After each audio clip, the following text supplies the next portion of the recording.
السلام عليكم ورحمة الله تعالى وبركاته.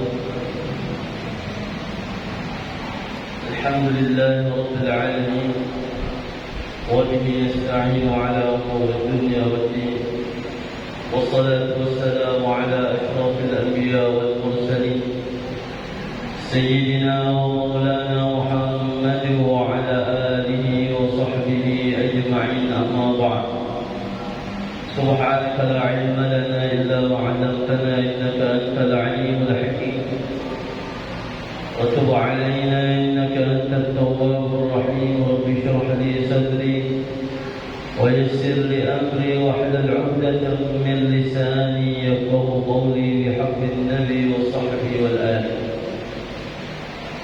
Jamaah hadirin wal hadirat yang dirahmati oleh Allah Subhanahu wa taala, alhamdulillah kita bersyukur kepada Allah Subhanahu wa taala berkumpul di tempat yang sangat mulia ini. Kita beribadah kepada Allah Subhanahu wa taala yang telah disinggung keberadaan kita sekarang ini melalui lisan Nabi Muhammad sallallahu alaihi wasallam.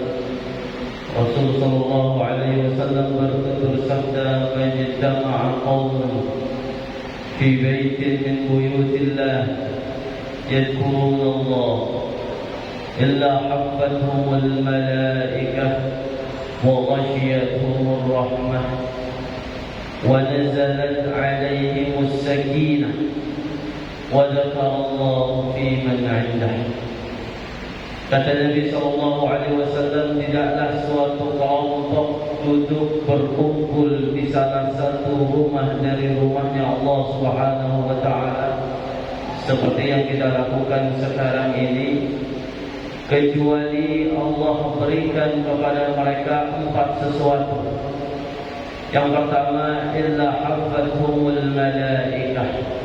Para malaikatnya Allah hadir bersama kita, menaungi kita dengan sayap-sayapnya malaikat karena ridha dengan apa yang kita lakukan di tempat yang mulia ini. Maka sudah dipastikan duduknya kita di tempat yang mulia ini dengan hadirnya para malaikat. Apa yang kita panjatkan doa dan hajat kepada Allah akan diaminkan oleh malaikat dan pasti dikabulkan oleh Allah. Amin, Allahumma amin. Wa ghashiyatuhumur rahmah, dan Allah hujani mereka dengan rahmatnya. Kita mendapatkan rahmat, nikmat dari Allah, kasih sayangnya Allah. Wa nazalat 'alaihimus sakinah, dan Allah berikan ke dalam jiwa mereka yang hadir di tempat seperti ini ketenangan di dalam jiwa. Dan inilah yang hadirin banyak dicari orang. Orang itu banyak mencari ketenangan jiwa. Dan bahkan di akhir zaman ini bingung. Ada yang pergi ke kafe sejam 2 jam duduk, pikirannya di situ ada ketenangan jiwa. Beli ke rumah tambah mumet jiwa sekalinya. Ada yang datang ke diskotik, dia kira di diskotik ada ketenangan jiwa. Ternyata setelah itu malah dia tambah banyak masalahnya. Ternyata yang ada ketenangan jiwa Allah berikan kepada seorang hamba adalah di tempat-tempat seperti kita duduknya sekarang ini. Alhamdulillah kita diberikan ketenangan jiwa, dan yang diberikan oleh Allah ini bukan hanya kita di dalam sini, tapi kita berangkat dan beranjak dari tempat ini ke toko kita, maka toko kita pun diberikan rahmat dan ketenangan oleh Allah. Dari tempat ini kita beranjak ke rumah kita, maka orang yang di rumah kita, istri anak kita pun mendapatkan rahmat dan sakinah tersebut. Dan yang terakhir adalah wa dzakara fi man 'indah. Allah menyebut mereka yang sedang duduk di dalam masjid ini di antara halayak para malaikat-malaikat yang ada di sisinya. Kita dibanggakan oleh Allah di hadapan malaikat sebagai seorang hamba manusia yang berkumpul di salah satu rumah Allah, berzikir kepada Allah Subhanahu wa taala. Maka sudah patut kiranya kita bersyukur, mengucapkan alhamdulillah atas segala nikmat nikmat yang Allah berikan kepada kita. Mudah-mudahan segala nikmat taufik, hidayah dan inayahnya ini selalu menyertai kehidupan kita sampai meninggal dunia. Amin. Amin Allahumma amin. Salah seorang Al-Imam Junaid rahimahullahu ta'ala pernah berkata, kata beliau, arba'un, ada 4 sesuatu, turfa'ul 'abdu ila a'la darajat, yang mana dengan 4 sesuatu ini seorang hamba manusia akan diangkat derajatnya sepaling tinggi derajat. Wa in qalla 'ilmuhu wa 'amaluhu, sekalipun ilmunya sedikit dan sekalipun amalnya ada banyak. Ini kita ini orangnya yang disebutin 4 perkara, 4 sifat, yang mana dengan 4 ini walaupun amalnya sedikit, walaupun ilmunya kada banyak, tapi bisa menyebabkan dia tinggi derajatnya di sisi Allah dengan 4 sifat. Mari kita simak bagaimana kalau yang 4 ini ada pada diri orang yang berilmu. Bagaimana kalau yang 4 ini ada pada diri orang yang banyak amalnya, sungguh luar biasa derajatnya di sisi Allah. Yang pertama kata beliau adalah al-ilmu, orangnya harus bijaksana. Dengan siapapun dia bisa bergaul dan menempatkan porsinya masing-masing. Dengan para ulama dia bisa menghormati, mengagungkannya. Dengan para habaib dia bisa menghormati dan mencintainya.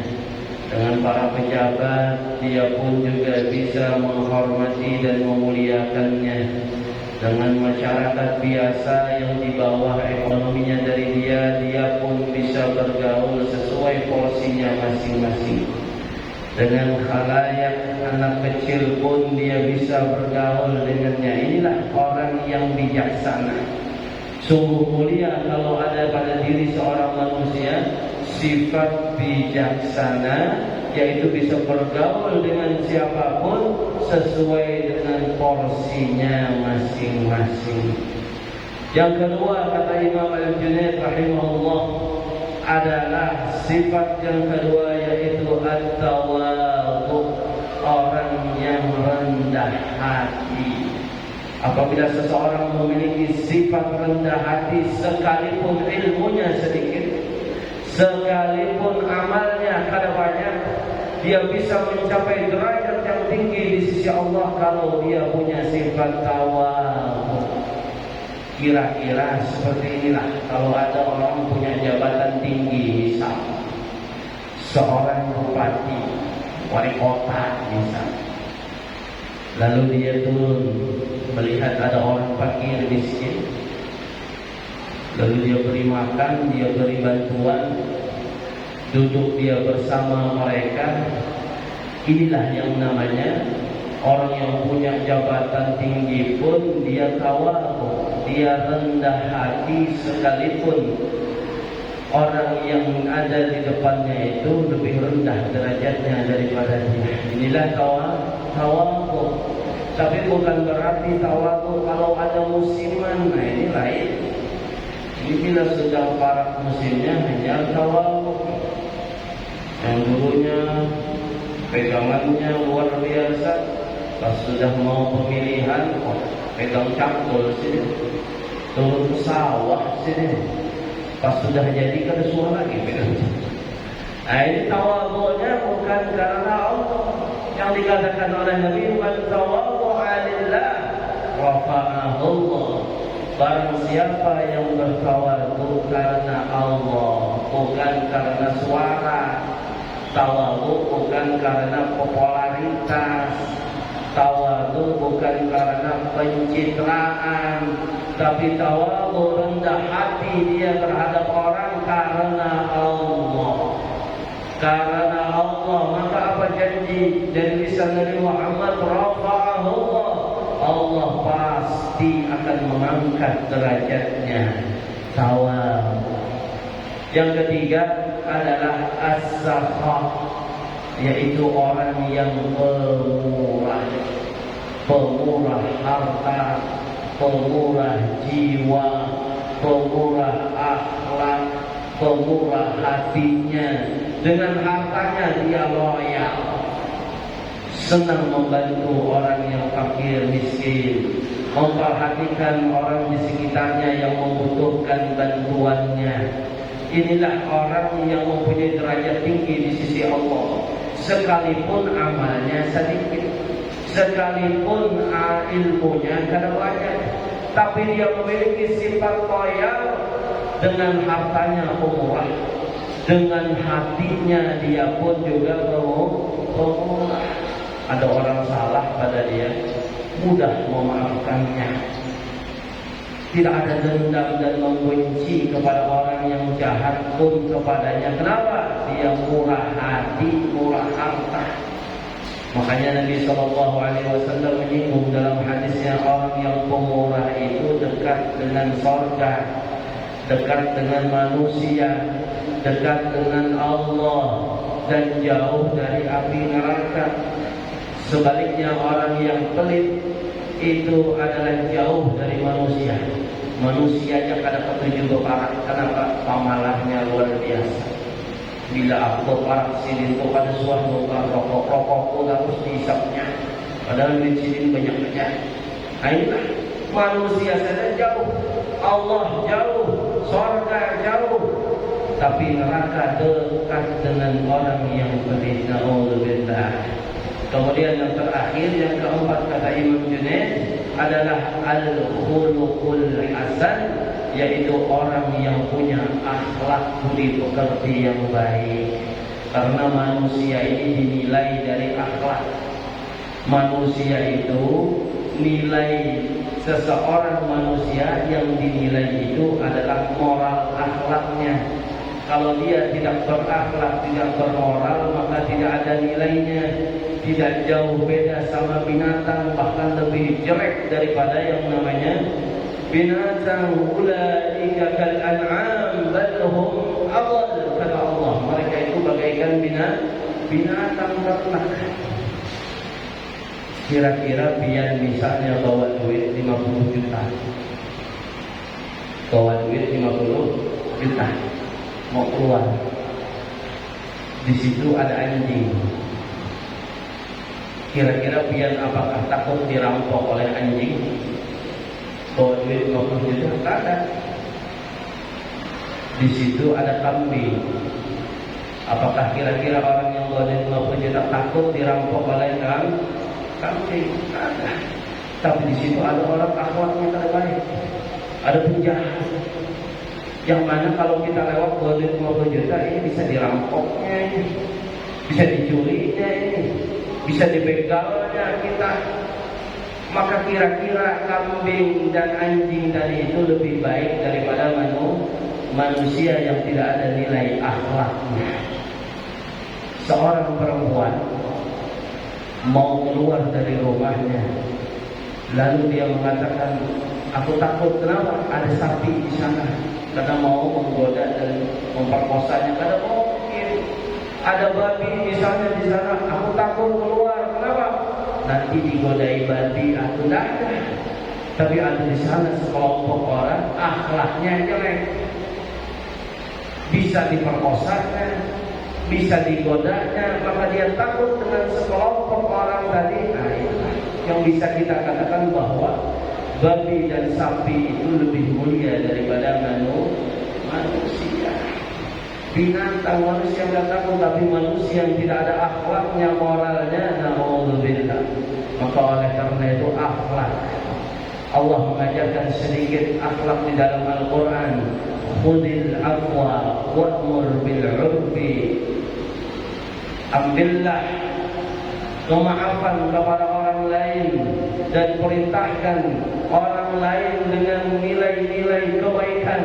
Wa'a'rid 'anil jahilin, dan berpalinglah, tinggalkanlah cacian, omongan yang tidak baik daripada orang-orang yang bodoh. Itu akhlak. Sebagaimana tafsirnya dikatakan, wa anta afwa mimman, hendaklah engkau wahai Nabi Muhammad memaafkan mimman zalamaka, dari orang yang menzalimimu. Nabi itu akhlaknya, kalau ada orang zalim kepada Nabi, Nabi mudah memaafkannya. Itu akhlak. Di antara akhlak yang paling menonjol, yaitu ada orang jelek, jahat dengan kita, mudah memaafkannya. Ini yang berat, apalagi kita mampu untuk membalasnya. Apalagi kita terbalut dengan emosi. Contoh saja tukang becak, tapi kalau ada becak di sini cuma ojek lah. Ada wali kota dimudahinya, dicacinya. Maka sebagai seorang yang punya kedudukan, sangat mudah membalas orang ini, bisa. Tapi yang dia pilih memaafkan orang ini, ini akhlak yang mulia. Inilah orang bisa menjadi derajat yang tinggi di sisi Allah. Dan itulah kenapa kita ini kada bisa tinggi derajatnya. Kenapa ada orang zalim pada kita, kita selalu ingin balasnya karena kita punya kemampuan. Melaporkan ini, pencemaran nama baik ini, menghina ini, itu orang kita juga wattasil mimman qata'aka. Kemudian kata Nabi SAW, sambunglah tali silaturahmi kepada orang yang memutus tali kerabat kepadamu. Ada famili kita memutuskan kerabat, kita sambung. Walaupun dia tidak mampu, kita orang yang mampu punya harta, maka kita yang duluan minta maaf, wahai kerabatku, kau famili, kita jangan sampai bermusuhan. Aku menyambung kembali tali silaturahmi kita. Nah, inilah akhlaknya para aulia salihin. Dan beginilah kalau orang bisa berakhlak mulia, tentu derajatnya di sisi Allah luar biasa. Dan yang ketiga terakhir adalah hendaknya dia tu'ti man haramaka, memberi kepada orang yang mencegahnya. Ada orang membencinya, bahkan menyusahkannya, bahkan ingin menggugurkan kehidupan dan bisnisnya, tapi malah dibalasnya dengan kebaikan. Ini jarang kita temui. Sebagaimana yang terjadi kepada Imam Ali Zainal Abidin. Ali Zainal Abidin ini putranya Sayyidina Husain. Sayyidina Husain itu putranya Sayyidina Ali dan istrinya Sayyidatuna Fatimah. Tiada lain anak dari baginda Nabi Sallallahu Alaihi Wasallam, cicitnya. Al-Imam Ali Zainal Abidin tatkala di majelis mengajar murid-muridnya seperti ini, lalu ada satu orang berdiri, dia caci Imam Ali Zainal Abidin, dasar engkau ini begini, begitu, pokoknya habis ini muridnya sudah panas telinga. Hendak ditangkapnya orang ini, tapi Imam Ali biarkan. Tapi dia tetap mencaci. Setelah selesai dia mencaci bagi Imam Ali, Imam Ali turun dari tempat duduknya. Dia samperi orang tadi itu. Apa yang dia lakukan?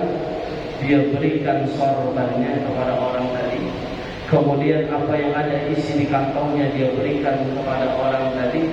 Lalu Imam Ali mengatakan, terima kasih banyak telah memberitahu kepadaku aib-aibku, mudah-mudahan aku bisa memperbaikinya. Kalau engkau butuh sesuatu, apapun keperluanmu, bilang kepadaku, aku akan melayanimu, kata beliau. Inilah akhlak. Siapa dia? Cicitnya Nabi besar Muhammad SAW. Lalu apa yang dikatakan orang yang mencaci Imam Ali tadi? Dia mengatakan, asyhadu annaka sibtu Rasulillah. Aku bersaksi bahwa engkau ini benar-benar cucunya Nabi Muhammad Sallallahu Alaihi Wasallam. Inilah akhlak mereka. Maka kalau kita berakhlak, kita pemurah hati, pemurah harta, kita tawadhu, rendah hati, dan kita bijaksana dengan siapapun, maka dengan 4 sifat ini hadirin, walaupun amal kita kada banyak, walaupun ilmu kita sedikit, tapi kita bisa mendapatkan derajat yang tinggi di sisi Allah Subhanahu wa taala. Mudah-mudahan Allah beri kita akhlak yang baik, akhlak yang mulia. Allah jadikan kita harta yang banyak menjadi orang yang pemurah, yang perhatian dengan umat dan agamanya Nabi Muhammad. Dan Allah berikan kita sifat yang tawadhu, yang rendah hati, selalu memuliakan siapapun orang di sekitar kita, dan selalu kita dijadikan oleh Allah orang yang bijaksana, orang yang baik hati zahir maupun batin. Amin amin ya rabbal alamin. Ala hadhihi niyyah wa ala niyyatin salihah. Sallallahu nabi wa nabi bisallallahu alaihi.